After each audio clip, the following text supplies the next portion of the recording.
नमस्कार, AB star news देख रहे हैं आप और अपना उत्तर प्रदेश में मैं हूं आपके साथ सोहन सिंह। बुलेटिन में बात करेंगे यूपी की तमाम अहम खबरों की। शुरुआत करेंगे यूपी विधानसभा चुनाव की खबर के साथ में। दरअसल यूपी में 4 चरणों के चुनाव पूरे हो चुके हैं। अब बारी 5वें चरण के चुनाव की है, लिहाजा सभी पार्टियों ने पूरी ताकत झोंक दी है। इसी कड़ी में राजनाथ सिंह देवरिया पहुंचे, जहां उन्होंने जनसभा को संबोधित किया और बीजेपी उम्मीदवार के लिए वोट मांगते हुए नजर आए। तो यूपी में विधानसभा चुनाव को लेकर खूब गहमागहमी देखने को मिल रही है और सभी पार्टियां अपने अपने उम्मीदवार को जिताने के लिए एड़ी चोटी का जोर लगा रही हैं।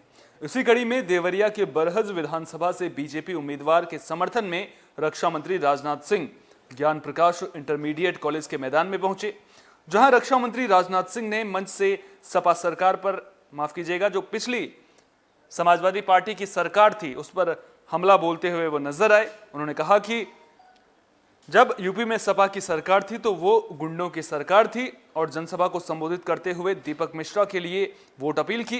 राजनाथ सिंह इस दौरान बीजेपी सरकार की उपलब्धियां गिनवाते हुए भी नजर आए। उन्होंने कहा कि बीजेपी सरकार में युवाओं को नौकरी, महिलाओं को सम्मान, गरीबों को घर और चूल्हा देने का काम किया है।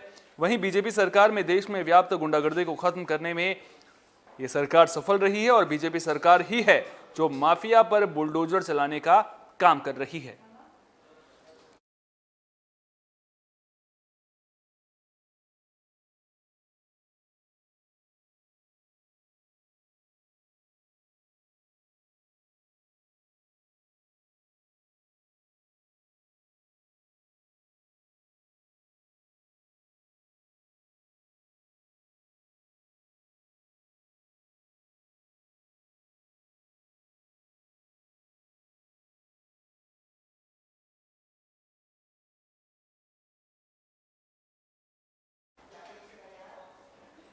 अगली खबर फिरोजाबाद से है, जहां शादी समारोह में चोरी का मामला सामने आया है। आपको बता दें कि पर्स और मोबाइल की चोरी की घटना सामने आई है। लोगों ने चोर को पकड़कर पुलिस के हवाले कर दिया है।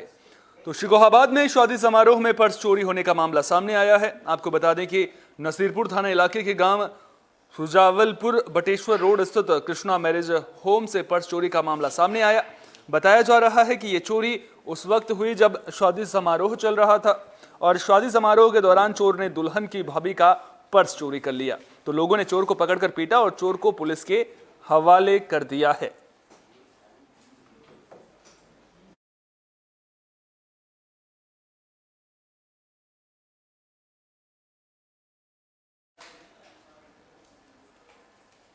अगली खबर आगरा से है, जहां एक वीडियो सोशल मीडिया पर जमकर वायरल हो रहा है। आपको बता दें कि ये वीडियो दो पक्ष की महिलाओं के बीच मारपीट का है। मामला एतमदौल्ला थाना इलाके के मोहल्ला नाराइज का है, जहां महिलाओं के बीच गुत्थम गुत्था और मारपीट देखने को मिली है, जिसके बाद ये वीडियो सोशल मीडिया पर जमकर वायरल हो रहा है। बताया जा रहा है कि ये मामला दो पक्षों के बीच का है, जिसमें से एक महिला दूसरी महिला को घसीटकर लात घूसों के साथ मारपीट करती नजर आ रही है, जिसका वीडियो सोशल मीडिया पर जमकर वायरल हो रहा है।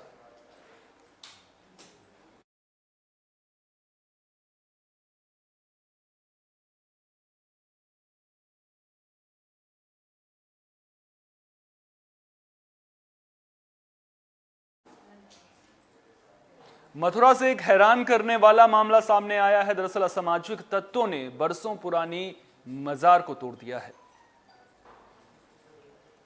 तो खबर ये मथुरा से आई है, जहां बीच रात में थाना कोतवाली क्षेत्र के राष्ट्रीय राजमार्ग स्थित गांव दोताना में असामाजिक युवकों ने बरसों पुरानी मजार की दीवार को तोड़कर धार्मिक भावनाओं को भड़काने का प्रयास किया।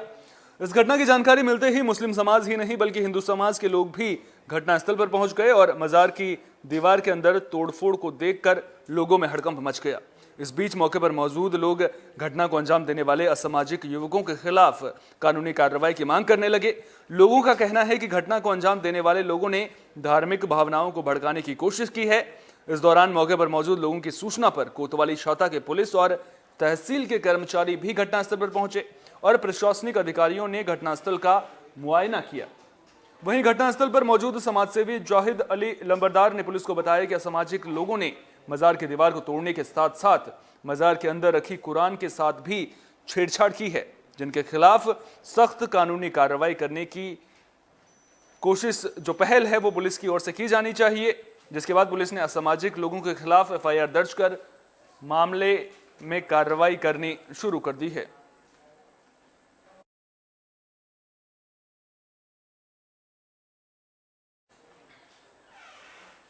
खबर औरैया से है, जहां पुलिस को बड़ी कामयाबी मिली है। पुलिस ने हत्याकांड की गुत्थी को सुलझा दिया है। तो यूपी के औरैया जिले में बीते 15 फरवरी को कुएं में युवती का शव मिलने का मामला सामने आया था, जिसके बाद पुलिस ने आरोपी को गिरफ्तार कर लिया है। मामला जिला औरैया के दिलीप दिबियापुर थाना इलाके के सेहुद गांव का है, जहां यासीन ने अपनी भतीजी गुलफशा की हत्या का आरोप लगाते हुए अपनी भतीजी के प्रेमी शिवम के खिलाफ एक प्रार्थना पत्र दिबियापुर थाने में दिया था, जिसके बाद पुलिस ने मृतका गुलबशा का शव कुएं से बरामद किया है। इस दौरान पुलिस ने मौके से एक मोबाइल फोन भी बरामद किया है, जिसमें आखिरी नंबर डायलिंग में उसके प्रेमी का निकला। जिसके बाद पुलिस ने शक के आधार पर प्रेमी को पूछताछ के लिए उठाया और पुलिस ने जब कॉल डिटेल्स और अन्य जानकारी एकत्रित की तो पता चला कि मृतका के परिवारीजन मृतका का उसके प्रेमी के साथ मिलना जुलना पसंद नहीं करते थे, जिसको लेकर मृतका और उसके परिजनों में अक्सर बहस होती रहती थी। समाज में अपनी नाक कटने के डर के चलते मृतका के परिजनों ने एक राय होकर मृतका का गला दबाकर हत्या कर दी और उसका शव कुएं में फेंक दिया।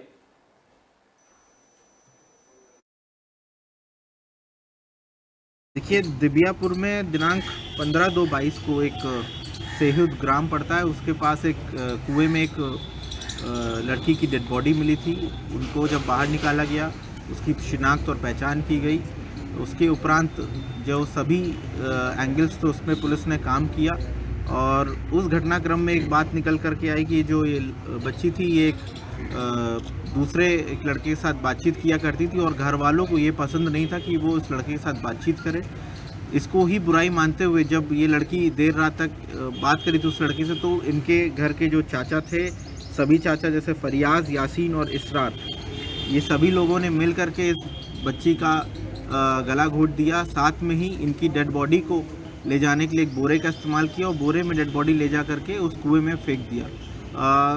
ताकि घटना को भ्रमित करने के लिए इन्होंने उस लड़की का फ़ोन भी लिया और उसमें उसी लड़के का लास्ट डायल नंबर कॉल किया जिससे वो बातचीत किया करती थी, जिससे पुलिस को ये प्रतीत हो कि ये घटना उस। खबर शाहजहांपुर से है, जहां यूपी बेसिक शिक्षक संघ की कार्यकारिणी का गठन कर दिया गया है। तो उत्तर प्रदेश सीनियर बेसिक शिक्षक संघ के जिला निर्वाचन में नवीन कार्यकारिणी का गठन किया गया, जिसमें नवनिर्वाचित पदाधिकारियों को मनोनयन पत्र सौंपा गया और उनका स्वागत किया गया। तो वहीं प्रांतीय उपाध्यक्ष जिला निर्वाचन में उदय प्रताप सिंह को अध्यक्ष और संजीव कुमार सिंह को मंत्री बनाया गया। इस दौरान शिवशंकर त्रिपाठी को संरक्षक और सुषमा राय को जिला उपाध्यक्ष बनाया गया है। वहीं इस दौरान लक्ष्मी शर्मा को संगठन मंत्री और आमिर खान को संयुक्त मंत्री बनाया गया है। वहीं प्रदीप कुमार सिंह को तहसील अध्यक्ष बनाया गया, जिनको कलान और जलालाबाद का दायित्व सौंपा गया है।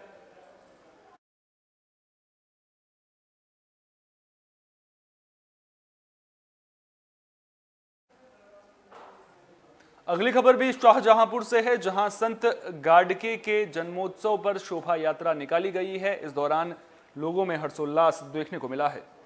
तो शाहजहांपुर में 13वीं बार आज धूमधाम के साथ संत गाडगे महाराज की शोभा यात्रा निकाली गई।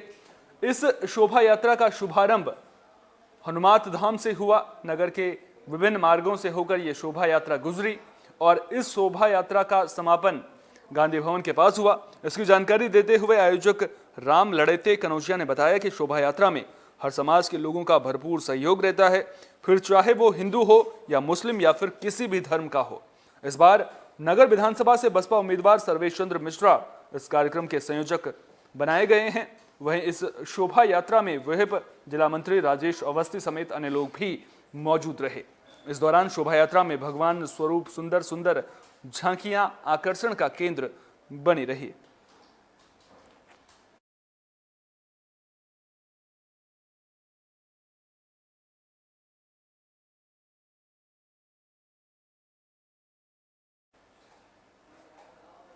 वहीं रसिया और यूक्रेन के बीच में विवाद देखने को मिल रहा है, जिसके बाद वहां से भारतीय छात्रों को भी वापस लाया गया है। आपको बता दें कि कई भारतीय छात्र वापस अपने घर पहुंच चुके हैं। फिरोजाबाद जिले के सुरसागंज के आशुतोष जैन ने 2017 से यूक्रेन में रहकर एमबीबीएस की पढ़ाई करने वे गए थे, जो बुधवार शाम भारत लौट आए। आशुतोष की माने तो उनके जैसे काफ़ी स्टूडेंट अभी भी वहां फंसे हुए हैं। उन्होंने बताया कि यूक्रेन में लड़ाई की खबर हम सुन रहे थे, लेकिन हमारी यूनिवर्सिटी वालों ने कहा कि आप पढ़िए, कोई चिंता की बात नहीं है। जब हम 2 दिन बाद एम्बेसी वालों से बात की तो वे कहने लगे कि अगर आपको अपनी जान प्यारी है तो आप ये देश छोड़कर चले जाएं, और अगर आपको रुकना है तो हम आपको सुरक्षा दे पाएंगे या नहीं दे पाएंगे, हम कुछ साफ नहीं बोल सकते। आशुतोष ने बताया कि हम जिस सिटी में पढ़ते थे वहां के एयरपोर्ट पर गए, वहां से टिकट बुक कराई, फिर हवाई जहाज से यूक्रेन से पहुंच गए।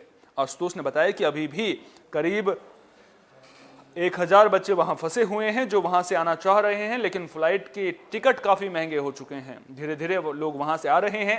वहां स्थिति ये हो गई है कि लोग सड़कों पर प्रदर्शन कर रहे हैं। कुछ लोग डर की वजह से कम निकल रहे हैं और डर की वजह से लोग वहां से आना चाह रहे हैं। और इस बीच आपको ये भी बता दें कि रूस ने यूक्रेन पर हमला कर दिया है, जिसके बाद वहां पर हालात बेहद ही तनावपूर्ण हो चुके हैं।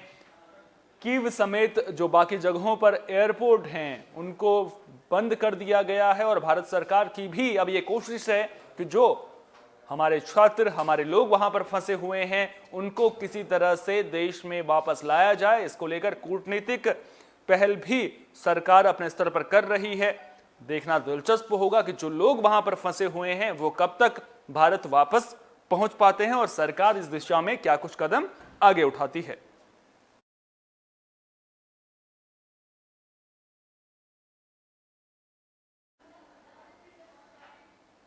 वहीं आगरा में पुलिस को बड़ी कामयाबी मिली है। पुलिस ने बाइक चोर गिरोह का पर्दाफाश कर दिया है। आपको बता दें कि 10 बाइक के साथ 6 चोर गिरफ्तार किए गए हैं। मामला थाना अछनेरा का है, जहां मुखबिरों की सूचना पर 6 बाइक चोरों को गिरफ्तार किया गया है, जिनके पास से 10 बाइक बरामद की गई हैं। आपको बता दें कि शातिर चोर शहर और देहात दोनों क्षेत्रों के लोगों को अपना निशाना बनाते थे। इनमें कुल 6 लोगों को गिरफ्तार किया गया है, जिनके कब्जे से 10 बाइक बरामद की गई है। दीपक मिस्त्री के जरिए चोरों जो गाड़ियां चोरी होती थी उनको ठिकाने लगाया जाता था। कई बाइकों को सस्ते दामों पर भी बेचा जाता था और कुछ दीपक मिस्त्री के जरिए बेची जाती थी। शातिर चोरों पर पहले से ही आधे दर्जन से ज्यादा मामले दर्ज हैं। थाना अछनेरा पुलिस ने दिनांक 22 फरवरी 2022 को 2 बाइक पर 4 बाइक सवारों को पकड़ा। पहले से ही हमारे पास कुछ सूचना थी कि कुछ बाइक चोर इधर से गुजरने वाले हैं। थाना प्रभारी के नेतृत्व में ये पूरा 4 लोगों को पकड़ा गया। जब इन 4 लोगों से गहनता से पूछताछ की गई तो इन्होंने बताया कि एक दीपक मिस्त्री नाम का व्यक्ति है, जिसके माध्यम से ये लोग बाइक बेचते हैं। और फिर वहाँ पे जब दीपक मिस्त्री के यहाँ गई, वहाँ पे पुलिस पहुँची तो वहाँ पे भी कुछ बाइक बरामद हुई।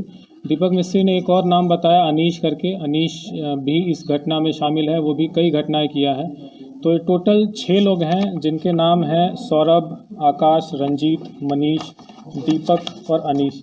ये सभी लोग आगरा के ही रहने वाले हैं 6, और इनका जो अपराध का जो क्षेत्र है वो शहर और देहात के जो एरिया हैं, जहाँ पे भी इनको कोई भी बाइक मिल जाती है जिसको कोई अटेंड नहीं कर रहा है तो ये इनका टारगेट बन जाता है। चुपके से बाइक उठाते हैं और इसको कुछ बाइक तो ये लोग औने पौने दाम पे खुद ही बेच दिए हैं, कुछ बाइकें इन लोगों ने दीपक जो मिस्त्री मैंने बताया उसके माध्यम से बेची है। टोटल 6 लोग पकड़े गए हैं और कुल 10 बाइकें बरामद हुई हैं। और इसमें थाना प्रभारी जो अछनेरा के हैं और इनकी टीम, इन्होंने काफ़ी बढ़िया गुड वर्क किया है। काफ़ी मेहनत से इन्होंने ये सारी बाइकें बरामद की हैं। इसमें हम बढ़िया से इनकी और अभी गहनता से। बुलेटिन के आखिर में बात आगरा की कर लेते हैं, जहां बदमाश बेखौफ नजर आ रहे हैं। दरअसल दुष्कर्म पीड़िता को यह धमकी दी गई है कि अगर उसने केस वापस नहीं लिया तो उसे जान से मार दिया जाएगा। तो आगरा थाना इलाके के शमशाबाद क्षेत्र में 9 फरवरी को ग्राम गढ़ी जोहान सिंह में 13 साल के नाबालिग के साथ पड़ोस में रहने वाले 4 लोगों ने दुष्कर्म की वारदात को अंजाम दिया था। पीड़ित परिवार ने 4 व्यक्तियों के खिलाफ शमशाबाद थाने में एफआईआर दर्ज कराई थी। 14 दिन बीत जाने के बाद भी अब तक बाकी 3 अपराधियों की गिरफ्तारी नहीं हुई है, जिसके कारण अपराधियों के इतने हौसले बुलंद हो चुके हैं कि पीड़िता के घर में घुसकर उसके साथ मारपीट की गई और केस वापस लेने की धमकी भी दी गई, जिसकी शिकायत शमशाबाद थाने में की गई है, लेकिन अभी तक कोई कार्रवाई नहीं हुई है। कहीं ना कहीं पुलिस की कार्यशैली पर भी सवाल उठ रहे हैं। एक और महिलाओं की सुरक्षा को लेकर तमाम बातें भी कही जा रही हैं, लेकिन दूसरी तरफ जब इस तरह के मामले सामने आते हैं तो फिर कई तरह के सवाल भी खड़े होते हैं। ये बड़ी महत्वपूर्ण सवाल यहाँ पे आता है, जिस बालिका के साथ दुष्कर्म जैसी घिनौनी घटना को अंजाम दिया गया, जिन लोगों ने इस घटना को अंजाम दिया, उनके खिलाफ जो कार्रवाई पुलिस प्रशासन द्वारा होनी चाहिए थी वह अभी तक नहीं हो पाई है। एक व्यक्ति की गिरफ्तारी हुई है, 3 व्यक्ति अभी भी फरार चल रहे हैं। पुलिस की रवैया कहीं ना कहीं सवाल निशान उठाते हैं कि आखिर उन तीनों व्यक्तियों की अभी तक गिरफ्तारी क्यों नहीं हुई, जिसके कारण पुलिस इतने हौसले बुलंद है कि वह तीनों व्यक्ति जो इस अपराध में लिप्त थे, वह तीनों व्यक्ति अपने अन्य साथियों के साथ बालिका के घर में घुसकर उसके साथ धमकी और मारपीट जैसी घिनौनी घटना को अंजाम दिया। सरकार ये दावा करती है कि हमारी सरकार में बहन बेटी इतनी सुरक्षित है कि वो रात को 12 बजे भी जो है आभूषण पहन के नहीं निकल सकती हैं, लेकिन मैं तो ये कहता हूं कि सरकार का क्या पालन नहीं हो पा रहा पुलिस से जो है कि लड़की को 7 बजे जो है और गांव के व्यक्ति 4 व्यक्ति जो है उसके साथ जो है दुष्कर्म जैसी घटना को जो अंजाम दे देते हैं। तो कैसे मान लें कि भाजपा सरकार या जो भी सरकार ये दावा करती है कि हमारी सरकार में जो है महिलाएं सुरक्षित हैं, लेकिन मुझे तो नहीं लगता है कि पुलिस इस पर क्या कार्रवाई करेगी। जिस तरह से भाई से बात करी, उन्होंने अपनी बात रखी कि आखिर जिस घिनौनी घटना को अंजाम दिया गया था उसमें पुलिस प्रशासन के जो अधिकारी रहे हैं, जो इस पर पूरी जो नजर बनाए रखे हैं, लेकिन जो कार्रवाई जिस तरह से कार्रवाई होनी चाहिए थी उस तरह कार्रवाई नहीं हो पा रही है। कहीं ना कहीं पुलिस की कार्यशैली पर भी सवाल निशान उठ रहा है कि आखिर 3 दिन बाद मेडिकल परीक्षण क्यों कराया गया। 24 घंटे का नियम अनुसार 24 घंटे के अंदर बालिका मेडिकल परीक्षण कराया जाना चाहिए था, लेकिन 3 दिन बाद जब मीडिया का हस्तक्षेप के पश्चात 3 दिन बाद बालिका का मेडिकल परीक्षण कराया गया, जिसके पश्चात बालिका को मेडिकल की भेजा गया, लेकिन अभी तक उन तीनों अपराधियों की गिरफ्तारी नहीं हो पाई है, जिसके कारण अपराधियों के इतने हौसले बुलंद हो चुके हैं, वह बालिका के घर घुस के घर पर चढ़ के अपने अन्य साथियों के साथ बालिका के साथ मारपीट व धमकाने जैसी घटना को अंजाम देते हैं। इस बुलेटिन में मेरे साथ इतना ही। अपना बहुत बहुत ख्याल रखिए और देश और दुनिया की तमाम अहम खबरों के लिए देखते रहिए AB स्टार न्यूज, क्योंकि यहां पर खबरों का सिलसिला कभी नहीं थमता।